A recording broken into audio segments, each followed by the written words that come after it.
اس میں آپ کا رشتہ کیا ہے امام ابو حنیفہ سے؟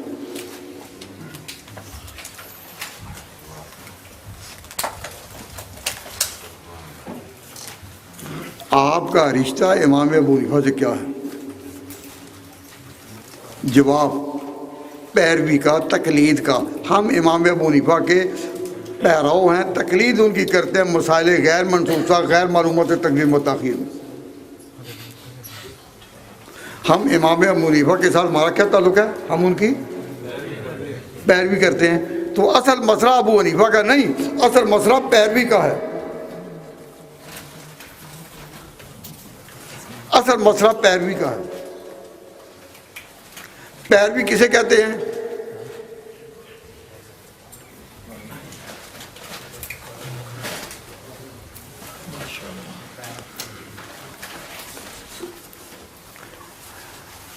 بھئی رکو آ گیا ہے کہ حضرت وقت ختم ہو گیا ہے۔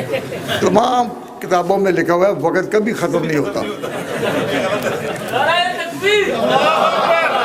یہ تو کہہ سکتے تھے کہ آپ کی تقریر کے لیے جو وقت دیا تھا وہ ختم ہو گیا، لیکن وقت نہیں ختم ہو گیا، کیسی بات ہے؟ میں آپ حضرات سے یہ بات جو کہنا چاہتا ہوں، اس وقت یہ کہنا چاہتا ہوں وہ یہ کہ ہمارا رشتہ امام ابو حنیفہ سے کیا ہے؟ ہمارا رشتہ ہے ان کی پیروی کا ان مسائل میں جو کتاب و سنت میں منصوص درجے میں نہیں ہے، اور اگر ہیں تو متعارضہ ہیں، اور متعارضہ بھی وہ ہیں جن میں تقدیم و تاخیر کا علم نہیں۔ مسائل غیر منصوصہ یا منصوصہ متعارضہ، اور متعارضہ بھی وہ غیر معلومات تقدیم و تاخیر، اس میں ہم ان کی پیروی کرتے ہیں۔ تو ہمیں ان کو غصہ تو یہ ہے کہ ان کی پیروی کیوں کرتے ہو، تو غصہ پیروی پر یہ نکالیں کہ پیروی کرنا جائز نہیں۔ یہ کیوں کہ جی اس کی کیوں کرتے ہو؟ اس کی نہ کریں گے، شافعی کی کریں گے آپ پھر وہی بات کہیں گے، امام مالک کی ہم کریں آپ پھر وہی بات کہیں گے، احمد کی کریں آپ پھر وہی بات کریں گے۔ تو ہمارا اگر آپ کا کوئی اعتراض علمی طور پر ہے تو پھر اس پر اعتراض کرو، پیروی کہ کسی کے علم پر اعتماد کرتے ہوئے اس کی پیروی کرنا گناہ ہے۔ اس پر ایک دلیل قرآن اور حدیث۔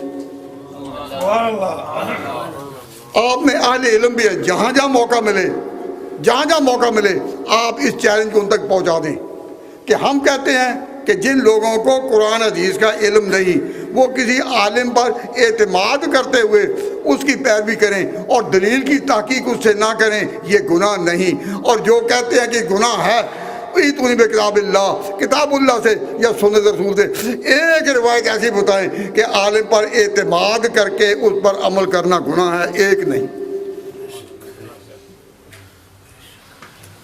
خود مدعی نہ بنے، مدعی وہ ہیں جو کہتے ہیں کہ گناہ ہے۔ پھر کہتا ہوں کہ جو لوگ تقلید کے خلاف ہیں ان سے اپنا موقع پوچھے کہ تمہارا عقیدہ کیا ہے۔ وہ اگر دیانتدار ہوں تو یہ کہیں گے کہ جب کوئی شخص عالم نہ ہو اور وہ کسی عالم پر اعتماد کرے کہ یہ قرآن حدیث کے مطابق کہہ رہا ہوگا اور قرآن حدیث کی تحقیق نہ کرے کہ وہ کر سکتا ہی نہیں، تو اس کی پیروی کرنا گناہ ہے۔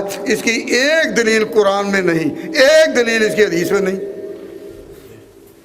بلکہ حضور نے فرمایا من افتیا بغیر علم کانا اسم ولا من افتاہ او کما قال النبی صلی اللہ علیہ وسلم رواه ابو داؤد، کہ اگر کسی نے کسی کو کسی عالم نے فتویٰ دیا اور فتویٰ نکلا غلط تو قیامت کے دن گناہ اس کو نہیں ہوگا، فتویٰ دینے والے پر ہوگا۔ معلوم ہوا کہ وہ پیروی کرنے میں حق پر تھا۔